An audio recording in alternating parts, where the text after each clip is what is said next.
Dobar den, počituvani gledači na TV kanalot Vo Fokus со Силвана Павловска, програма која што се емитува од Мелбурн, Австралија. Денес со вас ќе споделиме две важни вести. Едната ни доаѓа од поранешниот председател на МАНУ, Љупчо Коцарев, а другата е од Македонскиот светски конгрес.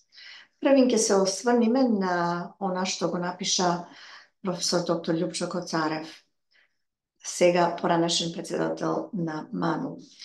Тој вели вака: на 27. ноември се навршија 5 години од смртта на македонскиот драмски писател Горан Стефановски, член на МАНУ, надвор од работниот состав, па од тука текстове на обид денешнава македонска стварност да се опише со Горановите зборови. Каква е таа македонска стварност? Какви се времињата во кои ние живееме денес? Најстрашни се оние времиња кога самиот дом се претвара во туѓина, во дженем, во јабана. Кога човек е на своето огниште, а саштисан и отуѓен како змија да го полазила. Кога е внатрешно раселено лице, кога тъгата не е поради отсуство, туку поради присуство. Кога седи среде куќи, а не може да си ја препознае домата, приказни од Дивиот Исток. Така денес домата не е веќе дома. Македонија не е веќе македонска. Во Македонија нема владење, туку безобзирно дивење. Остануваат уште неколку чекори до конечниот крај, а тој дојде многу брзо отколку што помислувавме, како во најкошмарните соништа, дека ќе се случи тоа. Која е причината за оваа состојба? Одговорот е прост и строг.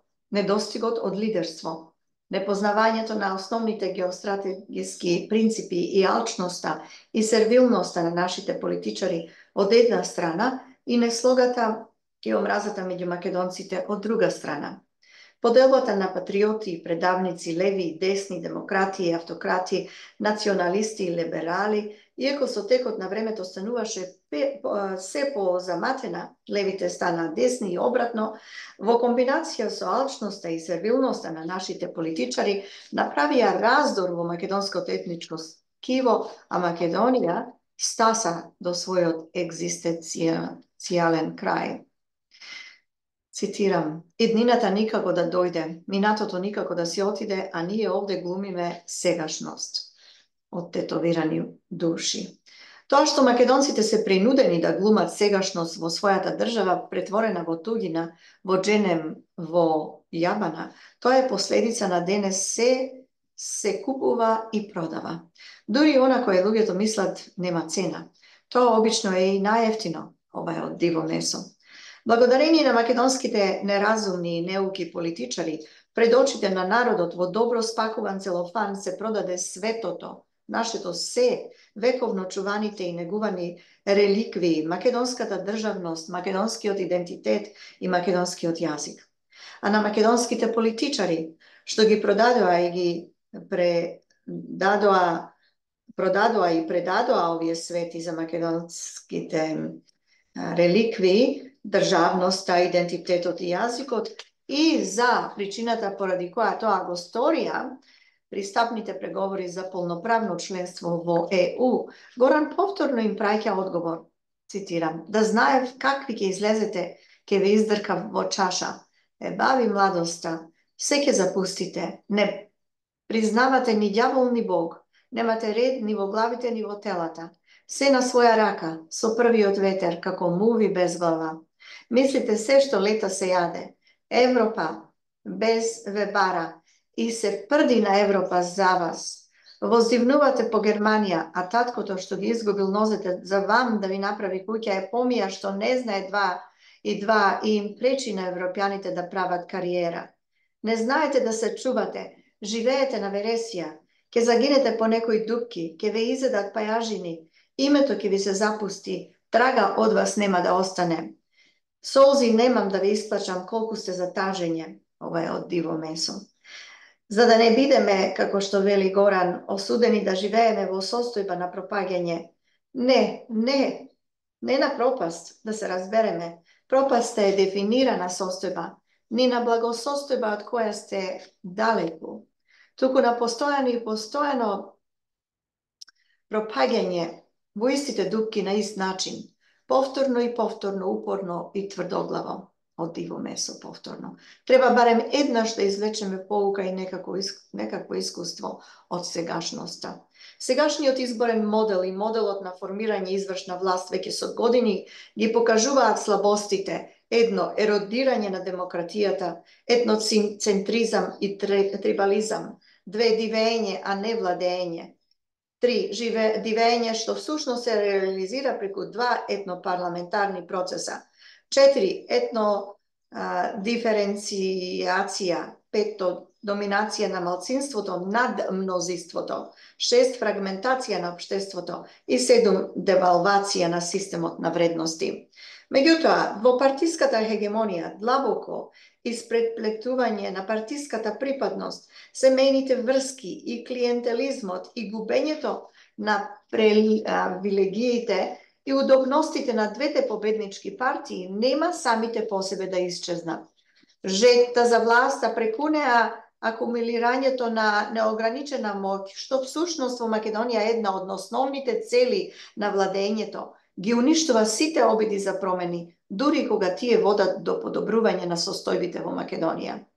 Ни треба макотрпна работа за да ја утврдиме и ускладиме нашата автентична и суверена приказна. Ни треба востание на визија, волја и ум, на упорен труд, медиумска лукавост и преговарачка вештина. Државите се прават со жртви и крв, но се чуваат со работа и памет. Ова е од приказни од Дивиот Исток. Повторно не поучува Стефановски. Па поради сите овие поуки, запишани од Горановото перо, на страниците на недоволно признатата вештина на уметноста, со живи зборови, драмски ликови, да регистрира историјата. Изјавувам, одбивам да сум жив по инерција, да дишам на шкрги. Одбивам да чекам како јаре пред Ѓурѓовден, како свиња пред Божик. Одбивам да шетам со цревата в раце, да гледам како нестручно ме оперирате, сечете и шиете, како ми гнојат раните и да се прашам колку ли ќе ме боли кога ќе дојдам на себе. Не сакам седативи, не сум купче протоплазма, имам волја и разум и ја преземам одговорноста за својот живот од дуплот ново. Повикувам и се надевам дека сите ние ќе имаме вистинска волја и трошка разум за да ја преземеме одговорноста за нашите животи, за нашата иднина, за да имаме живот пред смртта. Време е, пишува господинот професор доктор Љупчо Коцарев, поранешен председател на МАНУ, иначе превземено од Нова Македонија. Им благодариме на Нова Македонија за тој цитат. А сега преминуваме на втората вест. Втората вест ни доаѓа од Светскиот македонски конгрес и вели во насловот едно од најсуштинските предизборни прашања за македонците, ако веќе промените зависат од вас, е следново. Македонските државјани во светот отфрлаат престанок на важноста на пасошите на кои стои името Македонија по 12 февруари 2024 година. Веста излезе во август месец, при крајот на август месец, Вашингтон, Соединетите Американски држави, Светскиот македонски конгрес или СМК ја повикува владата да се откаже од рокот за престанокот на важноста на личните исправи на кои стои името Македонија по 12 февруари 2024 година. Поради хаосот и последиците по статусот и престојот на македонските државјани во светот. СМК подсетува дека сите визи, работни дозволи и потврди за престој на стотици илјадници македонски државјани во странство се врзани со бројот на важечки пасоши на кои стои името Македонија, за кои владата најавува престанок на важноста по 12 февруари 2024 година, независно кога се издадени. СМК предупредува дека стотици илјадници македонски државјани во странство ќе останат без работа, осигурување и социјална помош po 12. februari 2024 година.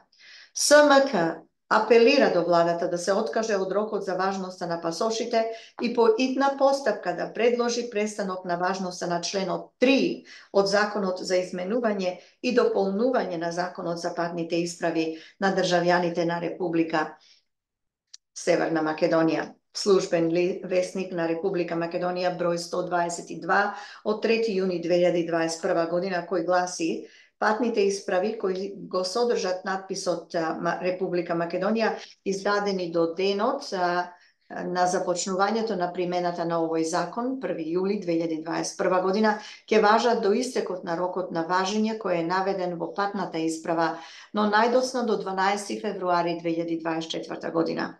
СМК подсетува дека во Законот на личната карта и Законот за безбедност на сообраќајот на патиштата, освен во Законот за патните исправи, нема изменување и дополнување со кои се утврдува рок за важност на важечките лични карти и возачките дозволи до 12 февруари 2024 година, независно кога се издадени. СМК истовремено бара македонската влада за македонските државјани во светот да овозможи онлайн пријавување за нов пасош и достава на пасоши по брза пошта поради дополнителните трошоци на кои се изложени. Конзулатите и амбасадите за голем број македонски државјани се оддалечени со илјадници километри, мора лично да поднесат барање за добивање пасош и после неизвесен период за сликање, повторно лично да го подигнат пасошот од надлежниот конзулат и амбасада. СМК ја предупредува владата дека врши кривично дело доколку ги наведува македонските државјани на действија кои треба да ги извршуваат по закони кои се ништовни, односно се неважечки. Законот за ретификација на спогодбата Димитров-Косијас од 17 јуни 18 година е неважечки, бидејќи не е склучен од овластено лице, председателот на Република Македонија, туку од министерот за надворешни работи без активна легитимација, односно не произведува правно дејство, бидејќи е објавен во службен весник на Република Македонија без подпис на председателот на Републиката на указот за неговото прогласување. Уставните судии во злосторничкото здружение со владата или во злосторничко здружение со владата, иницијативите за поништување на законот за ретификација на спогодбата Димитров-Косијас од 17 јуни 2018 година и указот за прогласување на законот за ретификација на спогодбата Димитар-Косијас всушност од 11 јануари 2019 година ги држат во фиока, со тоа и тие вршат кривично дело. Тоа беше од Македонскиот светски или Светски македонски конгрес СМК. Им благодариме и на нив за ова вест. Ете толку од нас за денес.